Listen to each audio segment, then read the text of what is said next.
अगला क्वेश्चन है, जब सोडियम हाइड्रोक्साइड विलयन में अधिक के क्षारक मिलाते हैं तो हाइड्रोक्साइड आयन OH- की सांद्रता कैसे प्रभावित हो। देखिए, जब हम सोडियम हाइड्रोक्साइड के विलयन में अधिक के क्षारक मिलाते हैं, यानी और ज़्यादा OH- मिलाएंगे, क्षारक मतलब OH- मिलाएंगे, तो क्या होगा, इस विलयन का जो सांद्रता है वो क्या होगा, घटेगा कि बढ़ेगा, तो बढ़ेगा।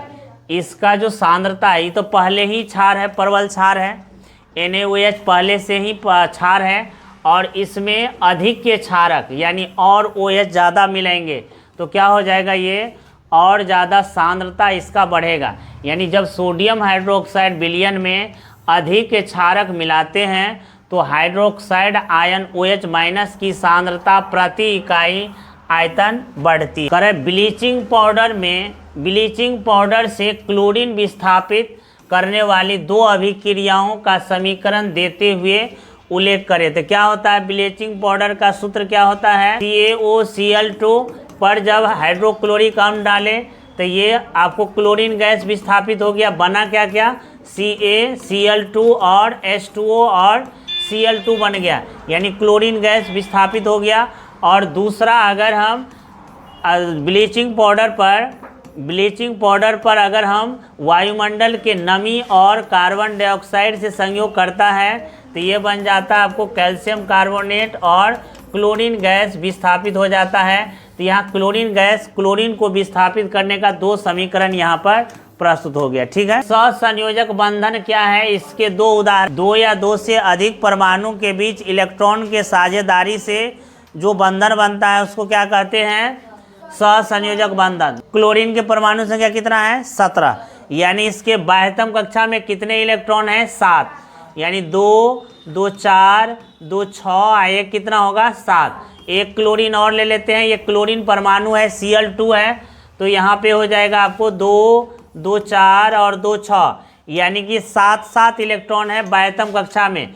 अब ये 7 है तो इसको अगर एक इलेक्ट्रॉन अगर इनको मिल जाए तो ये क्या हो जाएगा, इसका बाह्यतम कक्षा पूरा हो जाएगा, यानी अष्टक पूरा कर लेगा। लेकिन इसको एक इलेक्ट्रॉन देगा कौन, क्योंकि एक क्लोरीन को भी एक इलेक्ट्रॉन चाहिए, इस क्लोरीन को भी एक इलेक्ट्रॉन चाहिए, तो कौन देगा, तो ये क्या करेगा, साझेदारी करेगा। क्या करेंगे, साझेदारी, और साझेदारी करके ये बना लेगा क्लोरीन परमाणु, यानी Cl2 बना लेगा। ठीक है, तो ये दूसरा देखिए, यहाँ पर CH4 है, इसमें सहसंयोजक बंधन है, ये NaCl में नहीं होगा, इसमें सहसंयोजक बंधन नहीं, ये वैद्युत संयोजक बंधन हो जाएगा क्योंकि इसमें इलेक्ट्रॉन का त्याग करके बनता है। तो ये CH4 ले लेते हैं। जैसे कार्बन के बाह्यतम कक्षा में कितने इलेक्ट्रॉन है, कार्बन के बाह्यतम कक्षा में 4 इलेक्ट्रॉन है, कार्बन के बाह्यतम कक्षा में 4 इलेक्ट्रॉन, और हाइड्रोजन के बाह्यतम कक्षा में कितने इलेक्ट्रॉन, 1 इलेक्ट्रॉन। तो ये कौन देगा इलेक्ट्रॉन, ये इलेक्ट्रॉन और ये कार्बन, दोनों में क्या होगा, साझेदारी, साझेदारी करके बनेगा। तो जब दो परमाणु साझेदारी करके यानी इलेक्ट्रॉन का साझा करके बंधन बनाते हैं तो उसे क्या कहते हैं, सहसंयोजक बंधन। ठीक है, दो उदाहरण भी समझ गए। खनिज क्या होता है, पृथ्वी के नीचे पाए जाने वाले सभी धातु या उनके यौगिक को क्या कहेंगे, खनिज। और वे खनिज पदार्थ जिनसे हम आसानी से निकाल सकते हैं, सस्ती और आसानी से प्राप्त किया जा सकता है, उसे क्या कहेंगे, अयस्क। तो ये क्वेश्चन आप लोग देख लेना, ये क्वेश्चन पूछता है खनिज और अयस्क, या कभी पूछ देता है, जैसे यहाँ पे लिख दिया अयस्क किसे कहते हैं, कभी पूछ देगा खनिज किसे कहते हैं, या पूछ देगा खनिज और अयस्क में क्या अंतर है, तो आप इसको अंतर में भी लिख सकते हैं। ठीक है, आप इसको केवल खनिज कहेगा तो हम यहाँ पर लिख देंगे, यहाँ तक लिख देंगे। अगर केवल अयस्क कहेगा तो यहाँ से यहाँ तक लिख देंगे, अंतर कहेगा तो ये वाला लिख देंगे। ठीक है, अगर क्वेश्चन कैसे भी खनिज और अयस्क से आता है तो इसमें आप इतना याद कर लेंगे तो हो जाएगा। ठीक, आगे क्या है, रासायनिक समीकरण को संतुलित करना क्यों आवश्यक है।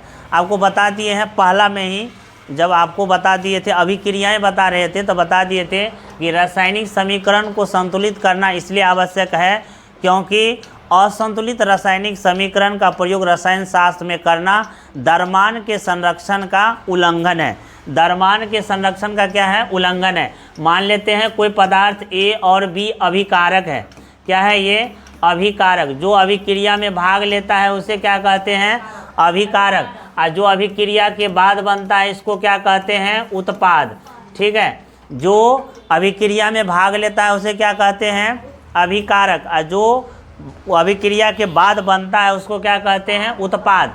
अब मान लीजिए कि ये ए और बी है, तो ये क्या बना, सी और डी, यानी दोनों का जितना ए और बी का द्रव्यमान जितना इधर होगा उतना ही सी और डी का द्रव्यमान इधर भी होगा। ये द्रव्यमान के संरक्षण के हिसाब से चलता है रसायन में।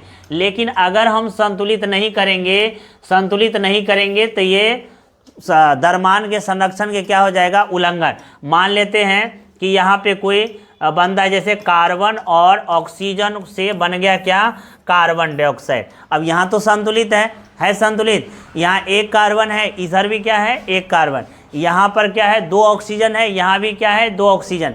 ठीक है, तो अगर हम द्रव्यमान की बात करें तो कार्बन का द्रव्यमान कितना होता है, 12, ऑक्सीजन का कितना होता है, 16 दूना 32, तक कितना हो जाएगा, ये 4 44 होगा।